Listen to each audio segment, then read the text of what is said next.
Saudos, que tal como está no Concello, remitirá a Coaes e a Augas de Galicia un escrito amosando o seu rexeitamento a que Santiago aporte o 20% da nova depuradora. Lembra o goberno local que noutras cidades galegas a aportación era do 5%. En canto á ubicación, o Executivo segue a pensar se formula a posibilidade de propoñer unha terceira vía. Pese a que o goberno local aínda non ten decidida unha posición con respecto á nova depuradora, esta semana remitiralle ao Estado e á Xunta un escrito no que rexeita o reparto de custos da EDAR. No borrador do convenio para construir a nova infraestrutura, a Coaes aportaría o 40%, Augas de Galicia un 20% e Santiago outro 20%. Lembra o alcalde que esta porcentaxe non é asumible pro Concello. Era unha posición unánime do conxunto da corporación, e me explico, non? Igual que hai debate sobre a ubicación, os problemas da depuradora, as ameazas xurídicas, eu creo que onde hai un espacio de amplo consenso é no feito de que se lle pide ao Concello de Santiago que aporte un 20% da futura depuradora como administración, non? Conxuntamente co que é a Coaes e co que é Augas de Galicia. Si miramos antecedentes noutras cidades do país que teñen unhas infraestructuras semellantes, nunca se lle pediu ao Concello máis que terrenos e en algúns casos unha aportación do 5%. O alcalde cree que nos vindeiros días se poderán anunciar a súa decisión sobre a ubicación. Unha vez o Tribunal Superior de Xustiza de Galicia aceptou a trámite unha denuncia contra o emprazamento do Souto, unha querela a que se sumará a que vai presentar o Concello de Ames. Martiño Noriega recoñece que o Souto é unha ubicación que provoca inseguridade xurídica, pero que tampouco quedan moitas máis opcións. Palabras do alcalde nunha rolda de prensa na que deu a coñecer os detalles dunha actividade que terá lugar o sábado e que os máis pequenos da casa teñen unha cita no auditorio ca festa Apego. O programa de normalización lingüística dirixido ás familias deixaranos música, contos e actividades ao longo de todo o día. Apego é unha rede de 30 concellos creada co obxectivo de criar os nenos en galego. O programa celebrará unha gran festa o sábado no Auditorio de Galicia, no que non faltará música da man de Pablo Díaz e o grupo Fíos de Querer. Tamén haberá contacontos con Andrea Bayer, Favalova e Anxo Moure. Ademais, están previstas actividades de xogo e psicomotricidade. A festa está dirixida a nenos de entre 0 e 6 anos e haberá actividades en horario de mañá e tarde. A entrada será de balde ata completar aforo. Antes, mañá ás 9 da noite, a banda municipal ofrecerá un concerto moi especial na Catedral. Será o recital de Nadal, no que a agrupación estará acompañado pola Escolanía da Catedral. A Catedral acolle mañá ás 9 da noite o concerto de Nadal da Banda Municipal de Música, no que pechan o ciclo de outono da agrupación. No recital centrado en pezas típicas destas datas, pero con algunha sorpresa, a banda estará acompañada pola Escolanía da Catedral. É un concerto moi especial, máis que nada porque como ela ben dixo, a parte do lugar emblemático, non? Que para nós a catedral, a banda actuar neste caso na catedral, tamén neste caso actuar en compañía de un gran coro, non? Que é a Escolanía da catedral que dirixe José Luis magistralmente, non teño que decirlo, porque habrá que é un placer traballar con eles, estes rapaces que é un coro ainda que é recente refundación, que me comentaba antes, estamos falando, non? Do 2008, a verdade é que está a un nivel pero moi bo. Este concerto servirá á Escolanía para iniciar a celebración do seu 10º aniversario. A entrada será de balde ata completar aforo. Se non poden asistir, haberá unha segunda oportunidade de ver este recital o día 7 no Teatro Principal. Divinas Palabras de Valle Inclán será a obra que protagonice a temporada 2017-2018 do Centro Dramático Galego. A programación foi presentada esta mañá e inclúe ademais a posta en escena de 4 coproduccións e unha especial atención á promoción da dramaturxia galega contemporánea. Un paraugas do revés é este lema, xa non hai que dicir que chove. Así se presentou esta mañá no Salón Teatro a nova programación do Centro Dramático Galego, a da tempada 2017-2018. Sempre hai, penso, algún momento na vida de todos en que temos que tomar a decisión entre asumir discursos, ideas, constructos xa feitos, que nos dan xa feitos, ou construir os nosos propios e apostar pola nosa propia identidade. Igual é o momento, eu penso que xa chegou e que xa se está facendo de feito, eso o que quería era destacalo ou chamar a atención sobre ese feito, de dicir que xa non temos que dicir que chove, xa non, se non chove, non chove. A obra estrela é Divinas Palabras de Valle Inclán e que o Centro Dramático Galego tiña unha débeda con este texto que se pon en escena baixo a dirección de Xesús Ron. Para mí foi unha alegría que escolleran, que optaran por Divinas Palabras, porque Divinas Palabras, ao sabedes, supoño, era o texto co que se pensaba inaugurar este centro, o Centro Dramático Galego, hai moitos anos xa, e non puido ser por unha cuestión de dereitos. Entón, era unha débeda, era unha gran débeda pendente. Para o Conselleiro de Cultura, estrear cada ano un novo calendario teatral supón todo un reto, sobre todo o de achegar esta disciplina artística a todos os públicos. E temos que ser conscientes da importancia de chegar á xente. E iso quizás sexa o reto máis importante que ten encima non só o teatro, senón calquera arte escénica, o mundo da edición, o audiovisual, calquera actividade cultural ten que conxugar todos os eslabóns para poder producir un produto cultural de calidade e que chegue ao gran público e que o gran público, o público en xeral, o demande. Ademais de Divinas Palabras, o programa complétase con 4 coproduccións: Camiños, de Butaca Cero, Arnoia de Pista 4, Anarquismos, de Pablo Fidalgo e Elisa e Marcela, de A Panadería.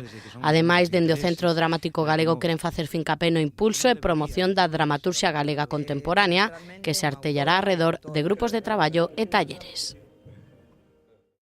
Arredor de 80 nenos e nenas deronse cita esta mañá para iniciar un dos campus máis agardados cada Nadal, e que hoxe iniciouse o campus de fútbol de Vero Boquete. A futbolista compostelá non falta nunca a súa cita cos cativos da súa cidade, a pesar de que está xogando lonxe no Paris Saint-Germain. Vai pola súa 7ª edición e, como sempre, a convocatoria é un gran éxito. Algo máis de 80 nenos e nenas comezaron hoxe a adestrar na primeira das xornadas do campus que cada Nadal organiza Vero Boquete. A futbolista compostelá actualmente nas filas do Paris Saint-Germain mostrouse moi satisfeita de poder estar un ano máis cos cativos da súa cidade nun campus que promove a igualdade e a boa convivencia no deporte. Todos os que formamos parte da organización estamos contentos e ilusionados porque vemos que o proxecto que se iniciou hai uns anos pois que está consolidado e que ano tras ano pois os rapaces siguen vindo e os pais siguen confiando en nós e para nós é un placer, pois é unha motivación xa para o vindeiro ano poder organizar outro e mellor.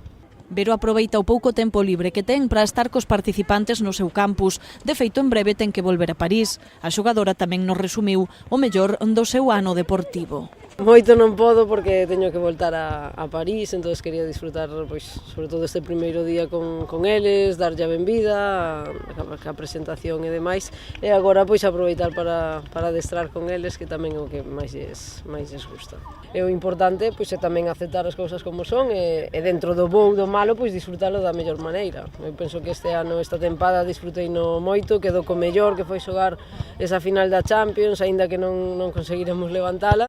O campus recibiu a visita no campo de Santa Isabel do alcalde e da concelleira de Deportes. Noa Morales aproveitou para recordar que precisamente estas instalacións van ser obxeto dunha importante remodelación na que se investirán 600.000 euros. Vamos a invertir casi algo máis de 600.000 euros, tanto na renovación do céspede como poñer unha zona de quencemento nun dos laterais do campo.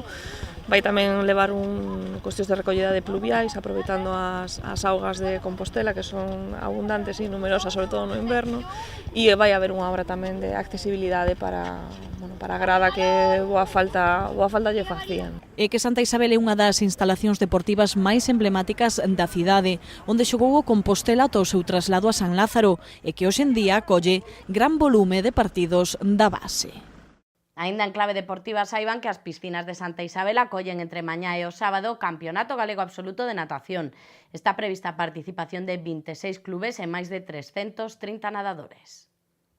O Club CDN Cidade de Santiago e a Federación Galega de Natación organizan dende mañá e ata o sábado o Campeonato Galego Absoluto de Inverno, unha das probas estrelas do torneo, no que a capital galega estará representada por 16 nadadores. Tenemos un campeonato del máximo nivel que podemos encontrar en Galicia.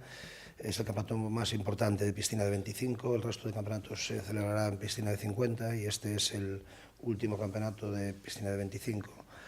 Sí, hay nadadores excelentes, la verdad, no solamente Águeda Con, sino que ha sido, bueno, ha estado en el Campeonato del Mundo Junior y con un nivel altísimo. Y la verdad es que es un placer que no solamente Águeda, sino varios chicos que vienen ahora mismo de estar en las medallas en el Campeonato de España Absoluto, que se celebró hace 3 semanas en Cataluña. Haberá un total de 331 participantes de 26 clubes de toda a nosa comunidade.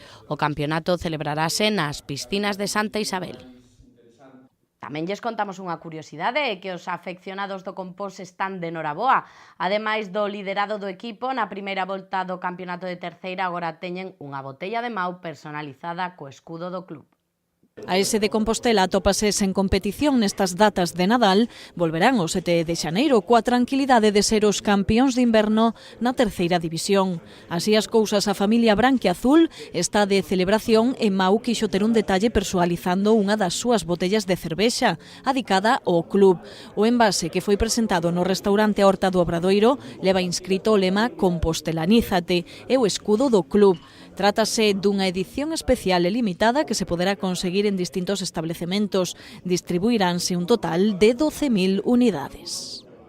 Continuaremos con tempo inestable nos vindeiros días. Todos os detalles da predicción de seguido da man de Meteo Galicia.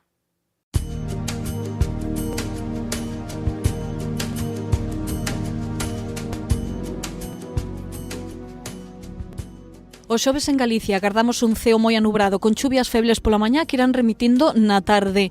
As temperaturas, tanto as mínimas como as máximas, estarán en ascenso e o vento soprará de compoñente oeste.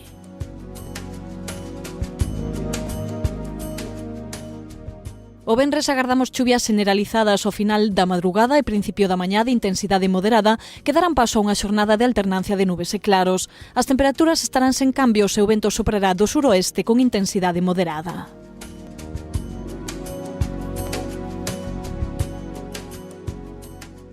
O sábado estará máis anubrado polo oeste con precipitacións durante todo o día e máis claros canto máis ao leste. As temperaturas mínimas estarán en ascenso, mentres que as máximas non terán cambios. O vento soprará forte do sudoeste.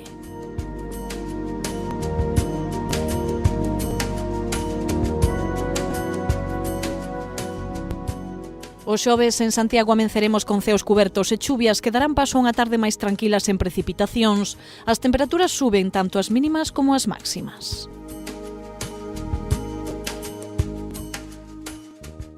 O venres agardamos algunha precipitación pola mañá e ceos con nubes e claros pola tarde. As temperaturas mínimas suben ata os 11 graus e as máximas manteránse nos 14. O sábado en Santiago teremos unha xornada inestable con posibilidade de chuvias todo o día. As temperaturas manteránse apenas sen cambios.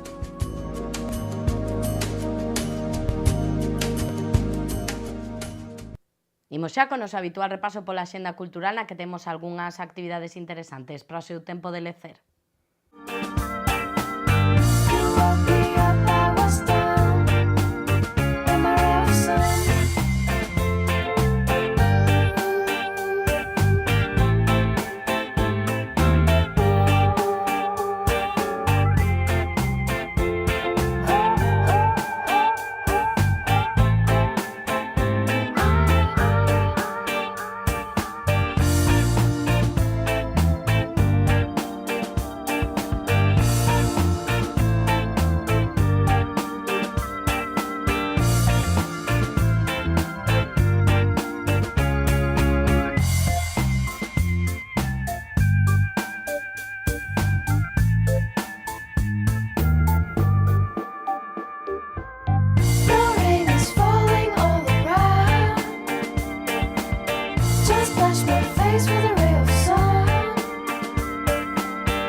Isto foi todo pola nosa parte, non se movan que a programación continúa co Preguntoiro. Hoxe Silvia Castiñeiras entrevista ao voceiro municipal socialista Paco Reyes. Nos volvemos mañá con toda a información, que pasen unha feliz xornada.